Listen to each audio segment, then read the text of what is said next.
Good morning, and thank you so much for having me here today. I live on the road in my tiny house with my great big truck.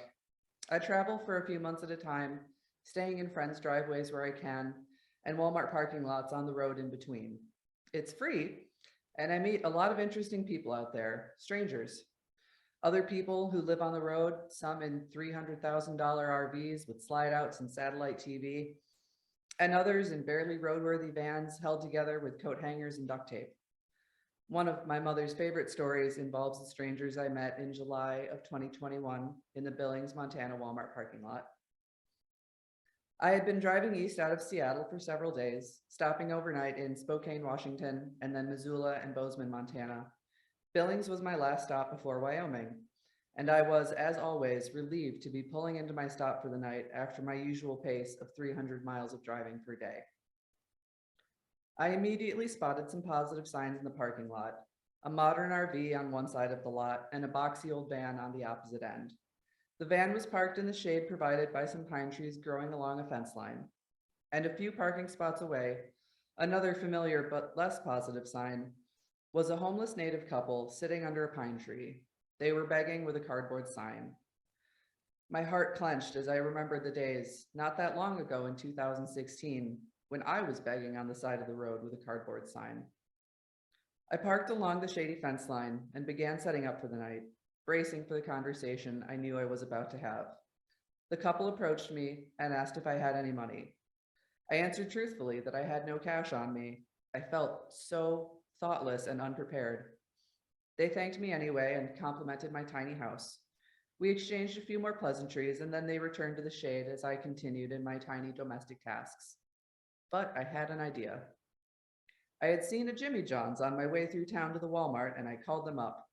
I explained that I was an unusual looking camper in the Walmart parking lot and asked if they would deliver even though I wasn't a traditional address. They agreed and I excitedly placed my order. A few minutes later, a car pulled up. Despite my worries, the delivery driver had no problem finding me. I do tend to stick out in a parking lot. There aren't many other fairy tale cottages or log cabins on wheels. There was a sub sandwich for me and one extra. As the driver headed back to Sandwich HQ, I walked over to the homeless couple under the tree. Here, I said, holding out the sandwich. I'm sorry I didn't have any cash on me earlier, but I hope you like this sandwich. I couldn't order dinner and not include you. They were so grateful and I was so relieved.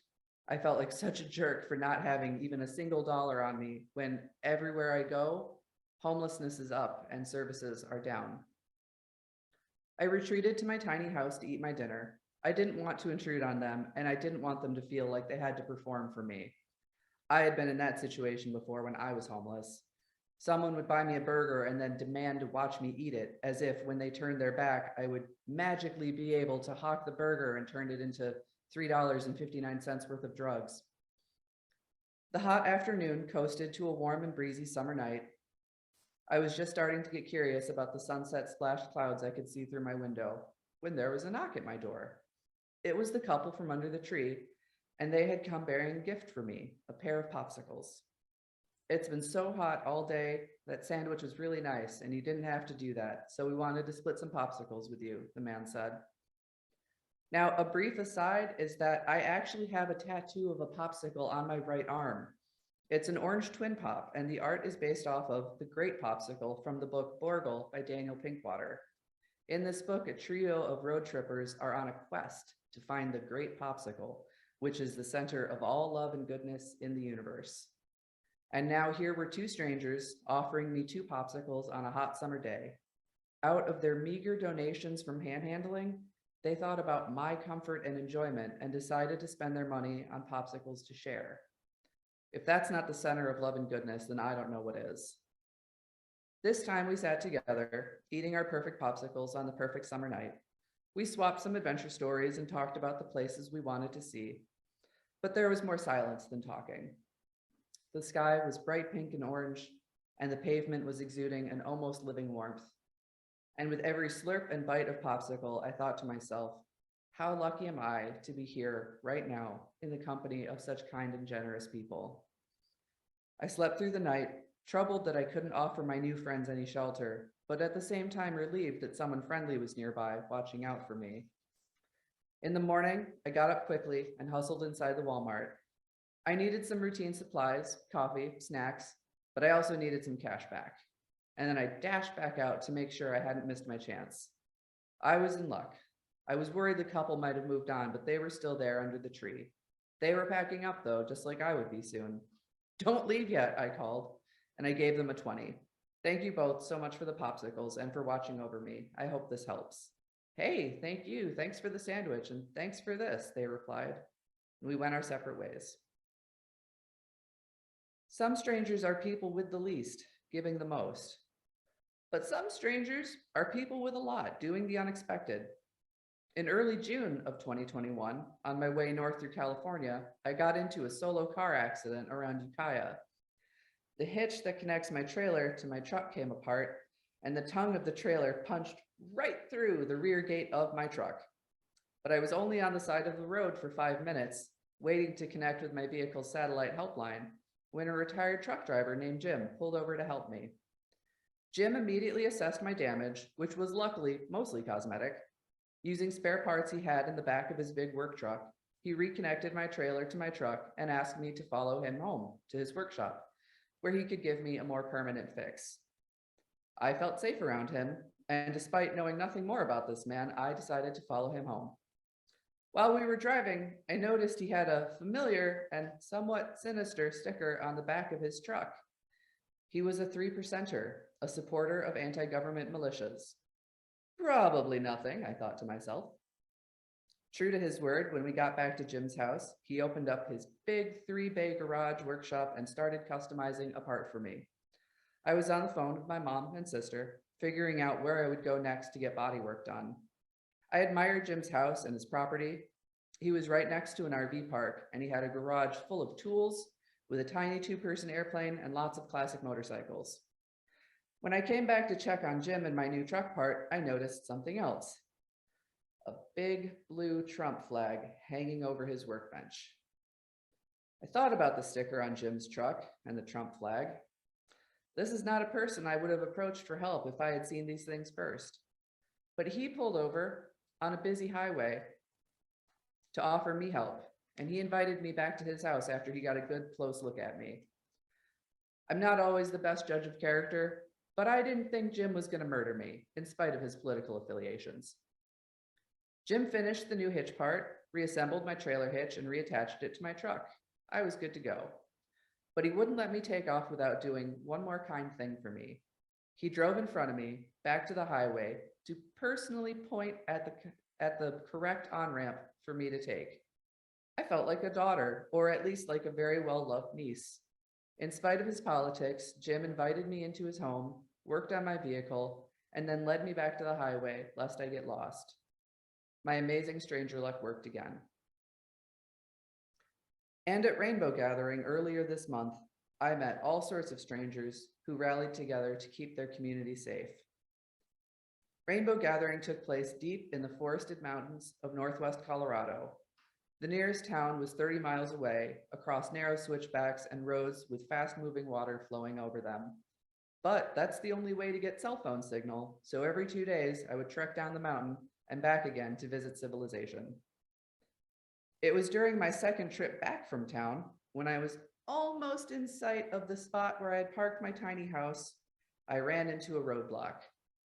5 Forest Service vehicles, about a dozen forest cops, and a cluster of hippie teenagers and young people surrounding an older bearded man who was clearly in trouble.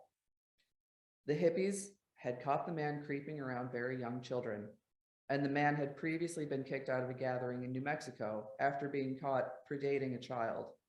Now, the hippie kids and cops told me they had to get this man off the mountain somehow, but he hadn't actually committed a crime yet, so the cops wouldn't arrest him. Would I be willing to drive him out of town? I said yes. The cops were so thankful, one of them pulled a 20 out of his wallet and gave it to me for gas money. And one of the hippies would be going with me, a barefoot teenager armed with a knife he had wrestled away from the man, which the cops allowed him to keep as a souvenir. And before we took off, the cops knocked on my passenger window and handed my teenage bodyguard a pair of zip ties, in case he gets rowdy, the officer said. 30 miles down the road and another 20 miles west, I hoped we were far enough away that the child molester would not be able to walk back before the end of the gathering. My teenage bodyguard delivered a very stern speech when we pulled over to let the man out, and I ruined it by handing him $6 and saying, "This is for food, make good choices." All during the drive back, my teenage bodyguard and I processed what had just happened. Gave me an angry parent. So to that man, whose name I was never told, I might have been his kind stranger. No one else had wanted to let him into their cars, but I had accepted him as a passenger and I had taken him as far as I could. Strangers make the road trip work. It's a long way between friends' houses, and every gas station and Walmart I stop at is a gamble. Will people see my tiny house, my purple hair, my tattoos, and be curious or hostile?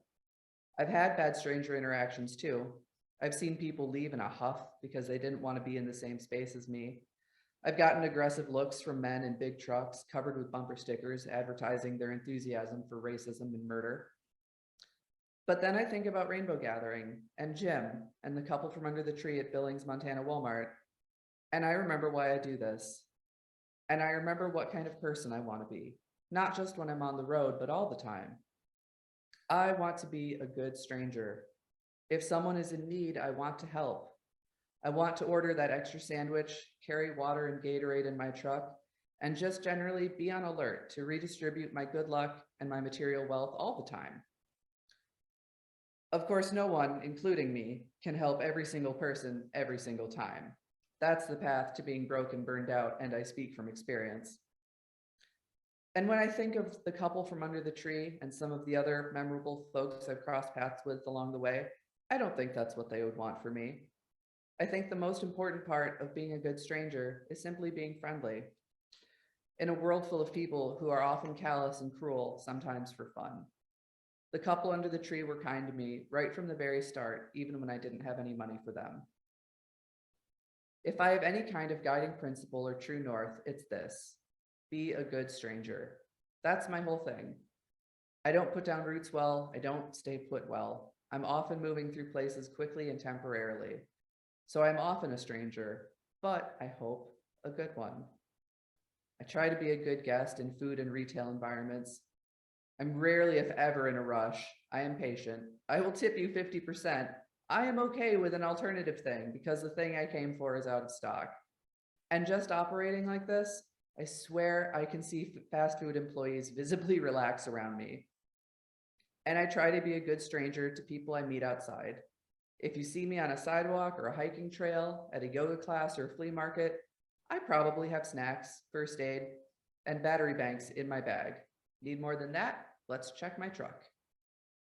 But even without all of that, the most important part of being a good stranger is being friendly. It's being welcoming to people who are forgotten and ignored. A 5-minute conversation with a kind person who isn't judging me or suspicious of me can lift my mood and carry me through hours or even days. And I have no way of knowing, but I hope that somewhere out there, someone feels the same way about me.